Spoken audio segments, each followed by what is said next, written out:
అయితే నిన్న భరణి గారు ఎలిమినేట్ అవ్వగానే తనుజ ఇంకా దివ్య ట్రూ ఎమోషన్స్ అనమాట. అంటే ఎంత ట్రూ అంటే బయట ఉన్న వాళ్ళకి అర్థం కాదు, అది ఎక్స్పీరియన్స్ చేసిన వాళ్ళకి అర్థమవుతుంది ఆ ఎమోషన్ ఏంటో.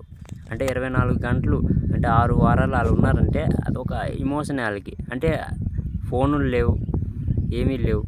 ఒకవేళ ఫోన్లు ఉండుంటే ఆ ఎమోషన్ రాకపోదును.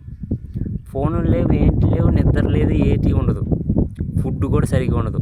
ఇప్పుడు ఒకవేళ వాళ్ళకి సరిగ్గా తినలేదు అనుకోండి, ఈరోజు బిగ్ బాస్ హౌస్లో ఎగ్జాంపుల్ చెప్తాను.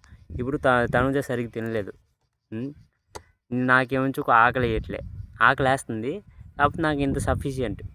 తనుజ ఎలా తిని అంటే అక్కడ ఎమోషన్ కనెక్ట్ అయిపోద్ది. అక్కడ మన ప్లేట్ నుంచి ఒక ఒక ముద్ద ఇంకో ప్లేట్లో వేస్తే అక్కడ ఎమోషన్ కనెక్ట్ అయిపోద్ది ఆటోమేటిక్గా. అది ఎక్స్పీరియన్స్ చేసిన వాళ్ళకి తెలుస్తుంది, మనకేం తెలుస్తుంది, మనకేం తెలియదు. అంటే బయట ఉన్న వాళ్ళకి అది అంతా ఫేక్ అనిపిస్తుంది. అది మ్యాటర్.